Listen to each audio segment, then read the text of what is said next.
Assalamualaikum warahmatullahi wabarakatuh. Tepangkeun wastapun Maman Rudiaman. Di dia abdi bade ngadugikeun materi sajak. Nyata dina bagian arti sajak. Sajak nyaeta salah sahiji karya sastra anu mangrupa ebrehan tina sikap, jiwa jeung ekspresi pangarang. Wangun sajak kaasup kana wangun ugeran, tapi disusun sakarep pangarang. Sajak bisa disebat oge puisi.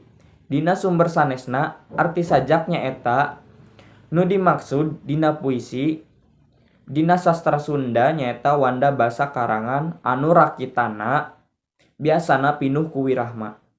Kauger ku wangunanana jeung ku diksina lain dina ungkara kalimah cara dina basa sapopoe atawa cara wangun prosa. Cindekna sajak nyaeta salah sahiji sastra Sunda anu direka dina wangun basa ugeran. Sanajan ditulis dina wangun ugeran, tetelah sajak mah teu pati kauger ku patokan-patokan jumlah engang. Saban pada lisan jeung jumlah pada lisan dina saban pada saperti dina pupuh atawa sisindiran. Hatur nuhun. Wassalamualaikum warahmatullahi wabarakatuh. Materi salajengna nyaeta wangunan sajak.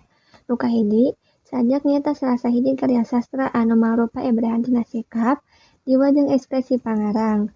Wangun sajak kaasup kana wangun ugeran, tapi disusun sakarep pangarang. Nu kadua, sajak mangrupa ebrehan pikiran jeung rarasaan tina hasil gembleng refleksi pangarang anu ngagunakeun basa anu munel tur pepel. Nu katilu, sajak salah sahiji wanda puisi atawa wangun ugeran anu teu pasti kauger ku patokan wanguna. Kulantaran kitu, dina mangsa gelarna sok disebut sajak bebas. Ciri-ciri sajak hiji kaasup kana karya sastra modern, dua mangrupa kana karya sastra sampeuran, tilu nyaeta ditulis dina wangun ugeran, opat jumlah jajar, bait atanapi suku katana bebas. Unsur-unsur sajak kabagi tilu. Hiji tema nyaeta bahan bahasan anu dijadikeun bahan sajak atanapi sumber impengan.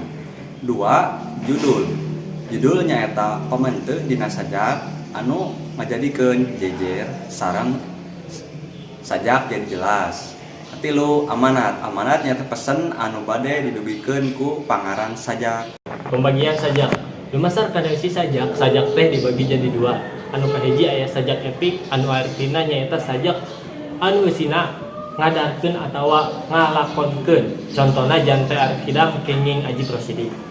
Anu kadua aya sajak lirik nyaeta sajak anu eusina ngebrehkeun rasa panyajakna atawa rasa panulisna.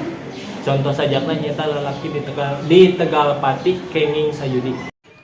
Tepangkeun wastapun Sinta Salsyabilah. Di dieu abdi bade nepikeun materi ngeunaan hal naon bae anu kudu diperhatikeun dina nalika maca sajak. Nah, hal anu kudu diperhatikeun dina nalika urang maca sajak nyaeta aya 3. Kahiji nyaeta lenyepan. Lenyepan di dieu maksudna saacan urang maca sajak teleman heula eusi sajakna, nadan, rasa jeung sajabina. Anu kadua nyaeta wirahma. Wirahma teh nyaeta ancang-gancangna dina nalika urang maca sajak. Katilu aya vokal. Vokal biasana aya patalina jeung suara, lapal, jeung bentes henteuna urang dina nalika ngucapkeun kecap nada. Sareng deui aya rasa patalina jeung sikep urang kana karyana dina maca eta sajak.